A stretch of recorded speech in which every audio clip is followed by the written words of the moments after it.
আসসালামু আলাইকুম আন্তর্জাতিক সংবাদে আপনাদেরকে স্বাগতম। শুরুতে জানিয়ে দেব সংবাদ শিরোনামের পরে বিস্তারিত।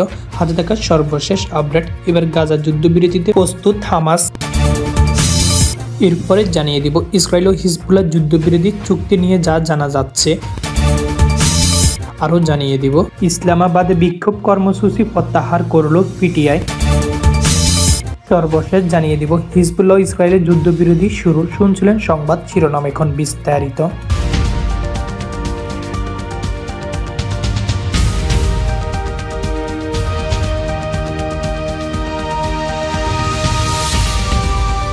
ইসরায়েল ও হিজবুল্লাহর মধ্যে যুদ্ধবিরতি কার্যকর হওয়ার এবার এই কথা ধরে ইঙ্গিত দিয়েছে ফিলিস্তিনি স্বাধীনতাকামী গোষ্ঠী হামাস। গোষ্ঠীটির এক শীর্ষ নেতা বার্তা সংস্থা এএফপিকে বলেছে, গাজা যুদ্ধবিরতি চুক্তিতে পৌঁছাতে প্রস্তাব হামাস। ফিলিস্তিনি সশস্ত্র গোষ্ঠী ওই শীর্ষ কর্মকর্তা একই সঙ্গে ইসরায়েল ও হিজবুল্লাহর মধ্যকার যুদ্ধবিরতি স্বাগতম জানিয়েছেন। নাম প্রকাশে অনিচ্ছুক হামাসের ওই শীর্ষ কর্মকর্তা বার্তা সংস্থা এএফপিকে বলেন, আমরা মিশর, কাতার এবং তুরস্কের মধ্যস্থানকারীদেরকে জানিয়ে যে হামাসের যুদ্ধবিরতি চুক্তি এবং বন্দি বিনিময়ের বিষয়ে একটি চুক্তি করতে আন্তরিকভাবে প্রস্তুত। তবে তিনি অভিযোগ করেন ইসরায়েল ও এই চুক্তি বাধাগ্রস্ত করছে। লেবাননের যুদ্ধবিরতি কার্যকর হওয়ার পর মার্কিন যুক্তরাষ্ট্র এবং ইসরায়েলের কর্মকর্তারা আশা প্রকাশ করেছিলেন যে হিজবুল্লাহ সামরিক সমর্থন হারানোর বিষয়টি হামাসকে শান্তির জন্য সমঝোতা আসতে চাপ দিবে। তবে জেরুজালেমের মতো হামাস দীর্ঘদিন ধরে যুদ্ধবিরতির পক্ষে থাকার দাবি করলেও তারা জিম্মিদের নিয়ে ইসরায়েলের দাবিগুলো মেনে নিতে অস্বীকার করেছে। গাজায় সেনা অবস্থানের বিষয়ে ইসরায়েলের দাবি একটি বড় প্রতিবন্ধকতা সৃষ্টি করেছেন এবং উভয় পক্ষে অচলাবস্থা দেয়। এর আগে আজ বুধবার স্থানীয় সময় সকাল 7টা থেকে লেবানন, ইসরায়েল ও হিজবুল্লাহর মধ্যে যুদ্ধবিরতি কার্যকর হয়। প্রাথমিকভাবে যুদ্ধবিরতি চলবে 60 দিন। এই যুদ্ধবিরতি কার্যকর হওয়ার পর ইসরায়েল জানায়, গাজা যুদ্ধবিরতি শুরু হলে তারা হামাসের বিরুদ্ধে লড়াই জারি রাখবে। গাজায় হামাসের বিরুদ্ধে যুদ্ধ চালিয়ে যাওয়ার বিষয়ে ইসরায়েলি প্রধানমন্ত্রী বেনিয়ামিন নেতানিয়াহু বলেন, এই যুদ্ধবিরতি ইসরায়েলকে গাজা এবং ইরানের হুমকি মোকাবেলার দিকে মনোযোগ দিতে সাহায্য করবে এবং ইসরায়েলি সেনাবাহিনীকে পুনরায় অস্ত্র, গোলাবারুদ এবং রসদ সংগ্রহণ করার সুযোগ দিবে। নেতানিয়াহু আরও বলেন, হিজবুল্লাহ সংঘর্ষ থেকে সরে এলে হামাস একা পড়ে যাবে। আমরা তাদের উপর আরো বেশি চাপ প্রয়োগ করব। লেবাননের স্থানীয় সময় মঙ্গলবার সন্ধ্যায় ঘোষিত ইসরায়েল ও হিজবুল্লাহ যুদ্ধবিরতি বুধবার সকাল থেকে কার্যকর হওয়ার কথা। তবে ইসরায়েল সার্থক করে দিয়েছে, যুদ্ধবিরতি হলেও বেসামরিক মানুষজন এখন যেন বাড়িতে ফিরে না যায়। এদিন সকালে প্রতিবেদন অনুযায়ী বরুতের 2টি এলাকা খালি করার নির্দেশ দিয়েছে ইসরায়েল। যুদ্ধবিরতি শুরু হওয়ার মাত্র কয়েক মিনিট আগে আবারও বোমা হামলার খবর পাওয়া গেছে। তবে এই চুক্তি বজায় থাকলে এটি ইসরায়েল ও ইরান সমর্থিত মিলিশিয়া গোষ্ঠী হিজবুল্লাহর মধ্যে 1 বছরের বেশি সময় ধরে চলা যুদ্ধ অবসান ঘটাবে। দুই পক্ষের মাঝে চলমান এই যুদ্ধ তীব্র হয়ে উঠে গত সেপ্টেম্বর মাসে, যখন ইসরায়েল ও বোমা হামলা বাড়ায় ও সীমিত স্থলে অভিযান শুরু করে। এখানে উল্লেখ, যুদ্ধবিরতি শর্ত অনুযায়ী ইসরায়েলি বাহিনী আগামী 60 দিনের মধ্যে লেবানন থেকে সরে যাবে এবং এই সময়ের মাঝে হিজবুল্লাহ পরবর্তীতে লেবাননের সেনাবাহিনী মোতায়েন করা হবে। যুদ্ধবিরতি চুক্তির কারণে ইসরায়েলের প্রধানমন্ত্রী বেনিয়ামিন নেতানিয়াহু মঙ্গলবার হিজবুল্লাহর সঙ্গে যুদ্ধবিরতি ঘোষণা করেন। হিজবুল্লাহকে সবসময় ইরানের প্রতিরক্ষার ক্ষেত্রে প্রধান ঢাল হিসেবে দেখা হতো। পাকিস্তানের রাজধানী ইসলামাবাদের বিক্ষোভ কর্মসূচি প্রত্যাহার করেছে ইমরান খান দলের পাকিস্তানি তেহরিক ইনসাফ পিটিআই। আজ বুধবার ভোরে দলটির শীর্ষ পর্যায় থেকে এই ঘোষণা দেওয়া হয়। ইমরান খানের নির্দেশনার ভিত্তিতে পরবর্তী পদক্ষেপ ঘোষণা করবে জানিয়েছে দলটি। বুধবার পিটিআই কেন্দ্রীয় মিডিয়া সেলের এক বিবৃতিতে বলা হয়েছে, সরকারের বার্তা এবং সাধারণ নাগরিকদের জন্য রাজধানীকে একটি খাইজখানা পরিণত করার পরিকল্পনা কথা মাথায় রেখে আমরা আমাদের শান্তিপূর্ণ প্রতিবাদ কর্মসূচি সাময়িক স্থগিত ঘোষণা করছি। এখন পর্যন্ত 8 জন কর্মী নিহতের খবর পাওয়া গেছে বলে জানিয়েছেন দলটি। কারাবন্দী ইমরান খানের মুক্তি, সরকারের পদত্যাগ এবং সংবিধানে 26তম সংশোধনী বাতিলের দাবিতে ডিসকে ডাকা সমাবেশ গতকাল সহিংস রূপ নেয়। গত 3 দিন ধরে চলমান এই সমাবেশ যাওয়ার পথে আইন শৃঙ্খলা রক্ষাকারী এবং বাহিনীর সঙ্গে পিটিআই নেতা কর্মীদের দফায় দফায় সংঘর্ষ হয়। এতে অত্যন্ত 7 জন নিহত হন। পরিস্থিতি নিয়ন্ত্রণে গতকাল সেনাবাহিনী মোতায়েন করা হয়। লেবাননে ইসরায়েল ও সশস্ত্র গোষ্ঠী হিজবুল্লাহর মধ্যে যুদ্ধবিরতি শুরু হয়েছে। আজ বুধবার স্থানীয় সময় ভোর 4টার দিকে দুই পক্ষের যুদ্ধবিরতি শুরু হয়। মার্কিন যুক্তরাষ্ট্র এবং ফ্রান্সের মধ্যস্থায় এই যুদ্ধবিরতি সম্মত হয় দুই পক্ষ। এই খবর জানিয়েছে রয়টার্সের। যুদ্ধবিরতি শুরু হলে এখন লেবানন থেকে সেনা প্রত্যাহার করবে না ইসরায়েল, তবে 60 দিনের মধ্যে তাদের অবশ্যই লেবানন থেকে সেনা প্রত্যাহার করতে হবে বলে জানিয়েছেন এক মার্কিন কর্মকর্তা। গতকাল মঙ্গলবার বিদায়ী মার্কিন প্রেসিডেন্ট জো বাইডেন ইসরায়েল ও হিজবুল্লাহর মধ্যে যুদ্ধবিরতি চুক্তির ঘোষণা করেন। ইসরায়েলের প্রধানমন্ত্রী বেনিয়ামিন নেতানিয়াহু এবং লেবাননের প্রধানমন্ত্রী নাজিব মিকাতির সঙ্গে কথা বলে তিনি জানান সকাল 4টায় যুদ্ধবিরতি কার্যকর হবে। দীর্ঘ আলোচনা পর ইসরায়েলি মন্ত্রিসভা সংঘর্ষ বিরতি চুক্তিতে সম্মত হয়েছে বলে জানিয়েছে আমেরিকার বিদায়ী প্রেসিডেন্ট জো বাইডেন। এর অর্থ দ্রুত এই চুক্তির কার্যকরী হবে। জাতিসংঘের নিরাপত্তা পরিষদের 1701 প্রস্তাবের উপর ভিত্তি করে এই চুক্তি প্রস্তাব করা হবে। 2006 সালে এই প্রস্তাবের উপর ভিত্তি করে ইসরায়েল এবং হিজবুল্লাহ 36 দিনে চূড়ান্ত লড়াই বন্ধ হয়েছিল। চুক্তিতে আরো বলা হয়েছে আগামী 60 দিনের মধ্যে ইসরায়েল ধীরে ধীরে লেবানন থেকে তাদের সৈন্য ফিরে নেবে। অন্যদিকে হিজবুল্লাহ যুদ্ধদের লিটানি নদীর উত্তরে সরিয়ে যেতে হবে, অর্থাৎ ইসরায়েলের সীমান্ত থেকে প্রায় 30 কিলোমিটার দূরে তাদেরকে চলে যেতে হবে। জাতিসংঘের শান্তিরক্ষা বাহিনীর সঙ্গে লেবানন ও সেনা সীমান্তবর্তী অঞ্চলে যাবে এবং খেয়াল রাখবে যাতে হিজবুল্লাহ সেখানে নতুন করে তাদের সামরিক কাঠামো তৈরি করতে না পারে। দক্ষিণ লেবাননের দেশের সেনা 10,000 সৈন্য মোতায়েন করবে। এই অঞ্চলে হিজবুল্লাহ শক্তি ঘাঁটি হিসেবে পরিচিত। লেবাননের পররাষ্ট্রমন্ত্রী আবদাল্লাহ বো হাবিব এই কথা জানিয়েছে। ফিলিস্তিনি গাজা ভূখণ্ডে ইসরায়েলি হামলায় কমপক্ষে আরো 14 ফিলিস্তিনি ও এক ইসরায়েলি সেনা নিহত হয়েছে। আহত হয়েছে 108 জন। এতে করে নিহতর মোট সংখ্যা 44,250 জনে পৌঁছেছে। আহত হয়েছে আরো লক্ষাধিক ফিলিস্তিনি। গত মঙ্গলবার 26শে নভেম্বর এক প্রতিবেদনে এই তথ্য জানিয়েছে বার্তা সংস্থা আনাদুলু বলেছে উত্তর গাজা সংঘর্ষে আরো একজন ইসরায়েলি সেনা নিহত হয়েছে বলে সেনাবাহিনী জানিয়েছেন। সেনাবাহিনী বিবৃতিতে নিহত ওই সৈনিককে তেমের ওনাত বলে শনাক্ত করা হয়েছে। 21 বছর বয়সী এই সেনা ক্যাফির ব্রিগেডের নাসব ব্যাটালিয়ন সঙ্গে যুক্ত ছিল। প্রতিবেদনে আনাদুলা বলেছে গাজায় ও ইসরায়েলের চলমান হামলা কমপক্ষে আরো 14 জন ফিলিস্তিনি নিহত হয়েছে। এতে করে গত বছরের অক্টোবর থেকে এই পর্যন্ত মোট সংখ্যা বেড়ে 44,249 জনে পৌঁছেছে। মঙ্গলবার অবরুদ্ধ এই ভূখণ্ডের স্বাস্থ্য মন্ত্রণালয় এক বিবৃতিতে জানিয়েছে গত 24 ঘন্টা ইসরায়েলি বাহিনী অব্যাহত আগ্রাসনে 14 জন নিহত এবং আরো 108 জন আহত হয়েছেন।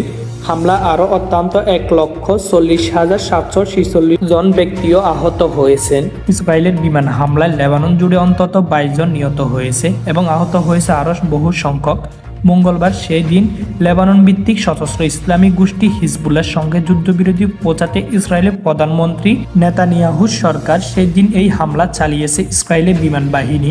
লেবাননের স্বাস্থ্য মন্ত্রণালয় বরাত দিয়ে জাতীয় স্থানীয় সংবাদ মাধ্যমগুলো জানিয়েছে মঙ্গলবারে বিমান বাহিনী লেবাননের রাজধানী বৈরুত পূর্ব লেবাননের বালকেবের দক্ষিণ অঞ্চলে এই হামলা চালায়। বুধবার 28শে নভেম্বর থেকে ইসরায়েল ও হিজবুল্লাহর মধ্যকার এই যুদ্ধবিরতি কার্যকর হবে।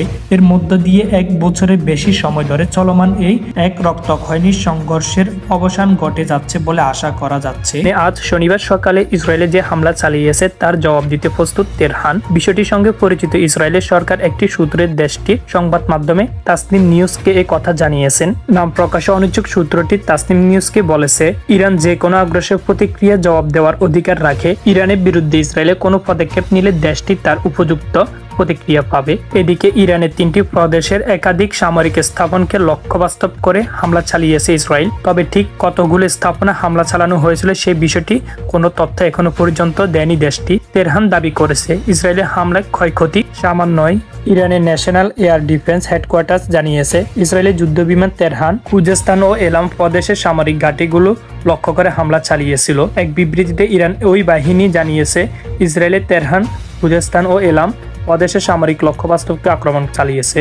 অন্যদিকে আজ শনিবার স্থানীয় সময় ভোরে সব কল্পনা জল্পনা অবসান ঘটিয়ে ইরানে হামলা চালায় ইসরায়েলের প্রতিরক্ষা বাহিনী IDF এই হামলা চালায়। সামাজিক যোগাযোগ মাধ্যমে প্রকাশিত এক বিবৃতিতে আইডিএফ বলেছে, ইসরায়েল ও ইরানে কয়েক মাসে ক্রমাগত হামলার প্রতিক্রিয়া হিসেবে এই হামলা চালানো হয়েছে। চলতি বছর এপ্রিলে সিরিয়ার ইরানের দূতাবাসে ইসরায়েলি হামলায় দেশটি বেশ কয়েকটি শীর্ষস্থানীয় কমান্ডার নিহত হন। জবাবে তেহরান ইসরায়েলি 3 শতাধিক ক্ষেপণাস্ত্র ও ড্রোন দিয়ে হামলা চালায়। এরপর ইসরায়েলের জবাবে ইরানে হামলা চালায়, তবে ইরান দাবি করেছিল তারা সেই হামলা ঠেকিয়ে দিয়েছিল। সর্বশেষ গত 1 অক্টোবর ইরান ও ইসরায়েলে আবারও হামলা চালায়। এবার দেশটি 180টি বেশি ক্ষেপণাস্ত্র ব্যবহার করে। সেই হামলা ইসরায়েলে বেশ কয়েকটি সামরিক ঘাঁটি ও বিমান ঘাঁটি ক্ষতিগ্রস্ত হয়।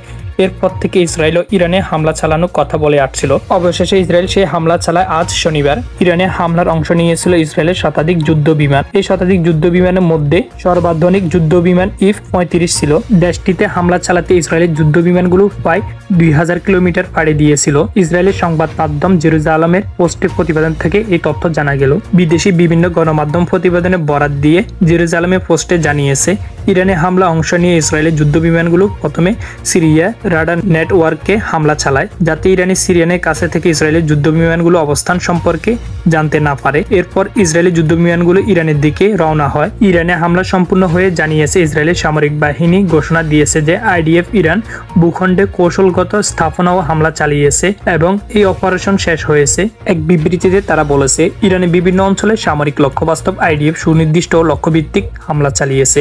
আমাদের যুদ্ধ বিমান নিরাপত্তে দেশে ফিরে এসেছে। সাম্প্রতিক মাসগুলোতে ইরান ও ইসরায়েলের রাষ্ট্র এবং নাগরিকদের উপর হামলা চালায় প্রতিক্রিয়া এই পাল্টা হামলা পরিচালনা করা হয়। পাল্টা হামলা সফলভাবে সম্পূর্ণ হয়েছে এবং মিশন সফল। এদিকে বার্তা সংস্থা রয়টার্স প্রতিবেদনে বলা হয়েছে, আইডিএফ জানিয়েছে ইসরায়েলি বিমান বাহিনীগুলো গোয়েন্দা প্রতিবেদনের ভিত্তিতে ইরানে ক্ষেপণাস্ত্র তৈরি স্থাপনা আঘাত করেছে। এসব স্থাপনায় তৈরি ক্ষেপণাস্ত্র দিয়ে ইরান ও ইসরায়েলে হামলা চালিয়েছিল।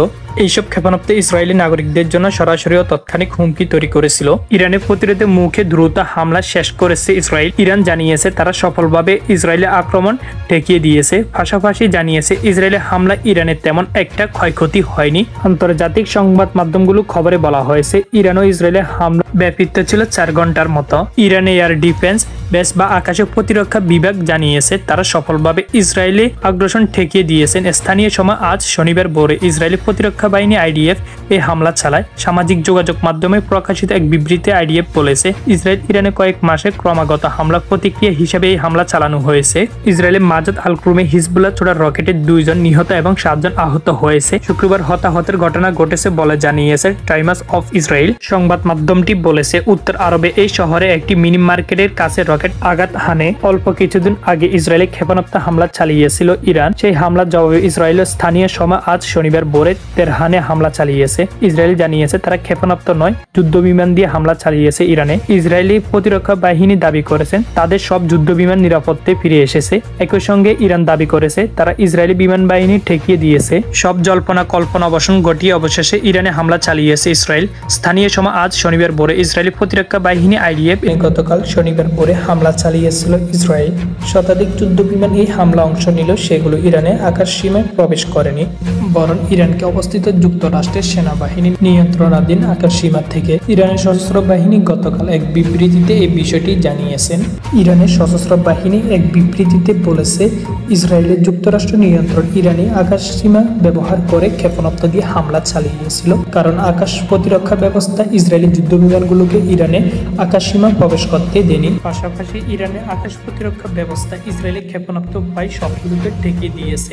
এক বিবৃতিতে ইরান প্রতিরক্ষা বাহিনী বলেছে, আন্তর্জাতিক আইন লঙ্ঘন করে ও স্পষ্ট আক্রমণের মাধ্যমে গতকাল সন্ত্রাসী মার্কিন বাহিনী নিয়ন্ত্রণাধীন ইরানি আকাশ সীমা ব্যবহার করে শত্রু ইহুদিবাদী যুদ্ধ বিমানগুলো ইরানের বিভিন্ন সীমান্তে অবস্থিত রাডারদের দিকে দূরপাল্লার ক্ষেপণাস্ত্র হামলা করেছে। বিবৃতিতে আরো বলা হয়, এই রাডারগুলো এলাম প্রদেশের পশ্চিমাঞ্চলে এবং খুজেস্তান প্রদেশ ও তেহরান প্রদেশের আশেপাশে অবস্থিত। এতে আরো বলা হয়, ইরানে আকাশ সীমার 100 কিলোমিটার দূরে থেকে চড়া এই ক্ষেপণাস্ত্রগুলো ইরানের সশস্ত্র বাহিনী। বিবৃতিতে আরো বলা হয়, ইরানি রাডার ইউনিটগুলো ইসরায়েলি আগ্রাসনের ফলে সামান্য ক্ষতির সম্মুখীন হয়েছে। সবগুলো রাডার ইউনিট হয় মেরামত করা হয়েছে, না হয় মেরামত করা হচ্ছে। বিবৃতিতে আরো বলা হয়, বেশ কয়েকটি ক্ষেপণাস্ত্র ট্যাঙ্ক করে প্রতিহত করা হয়েছে এবং শত্রুদের বিমানগুলোকে দেশের আকাশ সীমায় প্রবেশ থেকে বাধা দেওয়া হয়েছে। ইরানের জেনারেল স্টাফ জানিয়েছেন, ইরান উপযুক্ত সময়ে আগ্রাসনের জবাব দেওয়ার অধিকার রাখে। ইরানে আজ শনিবার সকালে ইসরায়েলে যে হামলা চালিয়েছে তার জবাব দিতে প্রস্তুত তেহরান। বিষয়টির সঙ্গে পরিচিত ইসরায়েলের সরকার একটি সূত্রের দেশটির সংবাদ মাধ্যমে তাসনিম নিউজকে এ কথা জানিয়েছেন। নাম প্রকাশে অনিচ্ছুক সূত্রটি তাসনিম নিউজকে বলেছে, ইরান যে কোনো আগ্রাসী প্রতিক্রিয়া জবাব দেওয়ার অধিকার রাখে। ইরানের বিরুদ্ধে ইসরায়েলে কোনো পদক্ষেপ নিলে দেশটি তার উপযুক্ত প্রতিক্রিয়া পাবে। এদিকে ইরানের 3টি প্রদেশের একাধিক সামরিক স্থাপনকে লক্ষ্য বাস্তব করে হামলা চালিয়েছে ইসরায়েল। তবে ঠিক কতগুলো স্থাপনা হামলা চালানো হয়েছিল সেই বিষয়টি কোনো তথ্য এখনো পর্যন্ত দেয়নি দেশটি। ইসরায়েলের পররাষ্ট্রমন্ত্রী শারেন হাস্কেল জানিয়েছে, ইসরায়েলের নিরাপত্তা মন্ত্রিসভা স্থানীয় সময় মঙ্গলবার বিকেলে লেবাননে হিজবুল্লাহর সঙ্গে যুদ্ধবিরোধী চুক্তির প্রস্তাব নিয়ে আলোচনা বসবে। এই দিন জেরুজালেমে হাস্কেল সাংবাদিকদের বলেন, বিষয়টি অত্যন্ত সংবেদনশীল, তাই আমি এর বিস্তারিত নিয়ে আলোচনা করতে চাই না। তিনি সুনির্দিষ্ট সময় উল্লেখ না করে জানান, এই বিষয়টি সিদ্ধান্ত নেওয়া ও আলোচনা প্রয়োজন, ভোটও অনুষ্ঠিত হতে পারে। তিনি আরও বলেন, মন্ত্রিসভার সদস্যরা কিছু তথ্য জানেন এবং আজ বিকেলে আরো বিস্তারিত জানানো হবে। এদিকে মার্কিন সংবাদ মাধ্যম জানিয়েছে, প্রস্তাবিত খরচা চুক্তিতে একটি 60 দিনের অন্তর্বর্তীকালীন সময়ে কথা উল্লেখ রয়েছে। চুক্তি অনুযায়ী ইসরায়েলি স্থলবাহিনী লেবানন থেকে সরে যাবে, লেবাননের সেনাবাহিনী সীমান্তের কাছাকাছি ফের মোতায়েন করা হবে এবং হিজবুল্লাহ তাদের ভারী অস্ত্র লিটানি নদীর উত্তরে সরিয়ে নিবে। এর আগে যুক্তরাষ্ট্রের জাতীয় নিরাপত্তা পরিষদের মুখপাত্র জন কির্বি সোমবার বলেছিলেন, আলোচনা চলবে এবং তা এখনো চূড়ান্ত হয়নি। কিয়েভ মঙ্গলবার জানিয়েছে, রুশ বাহিনী পূর্ব ইউক্রেনের অঞ্চলে আত্মসমর্পণ করা 5 জন সেনাকে গুলি করে হত্যা করেছে। আঞ্চলিক প্রসিকিউটর অফিস এর ঘটনা তদন্ত শুরুর কথা জানিয়েছে। মন্ত্রিসভা হিজবুল্লাহর সাথে যুদ্ধবিরোধী প্রস্তাবের ব্যাপারে সিদ্ধান্ত নিতে প্রস্তুত, সোমবার দেশটির একজন কর্মকর্তা এই কথা জানিয়েছে। এদিকে হোয়াইট হাউস বলেছে, লেবাননের যুদ্ধ বন্ধ করতে একটি চুক্তিতে পৌঁছানোর কাছাকাছি সময় রয়েছে। মার্কিন যুক্তরাষ্ট্র, ইউরোপিয়ান ইউনিয়ন ও জাতিসংঘ সাম্প্রতিক দিনগুলিতে একটি যুদ্ধবিরতির জন্য চাপ দিয়েছে ইসরায়েল ও হিজবুল্লাহর মধ্যে দীর্ঘস্থানীয় বৈরিতা, যা শেষ পর্যন্ত সেপ্টেম্বরে যুদ্ধের রূপ নেয়। ইসরায়েলের হামলায় লেবাননে কমপক্ষে 31 জন নিহত হয়েছে। নিহতদের ঘটনা বেশিরভাগ দেশটি দক্ষিণ অঞ্চলে ঘটেছে। নাম প্রকাশ না করা শর্তে একজন ইসরায়েলি কর্মকর্তা এএফপি বলেন, নিরাপত্তা মন্ত্রিসভা মঙ্গলবার সন্ধ্যায় যুদ্ধবিরোধী চুক্তির বিষয়ে সিদ্ধান্ত নিবে। যুদ্ধবিরোধী আলোচনার মধ্যেও লেবাননে হামলা অব্যাহত রেখেছে ইসরায়েলি বাহিনী। সোমবার 25 নভেম্বর লেবাননে বিভিন্ন জায়গায় ইসরায়েলি বাহিনী বিমান হামলা অন্তত 31 জন নিহত হয়েছে। দেশটির স্বাস্থ্য মন্ত্রণালয় এই তথ্য জানিয়েছে। লেবাননের জাতীয় সংবাদ সংস্থা সোমবার বিকেলে দাবি করেছে, দেশটির 3টি অঞ্চলে আরেট রেক এবং শিয়াতে হামলা হয়েছে।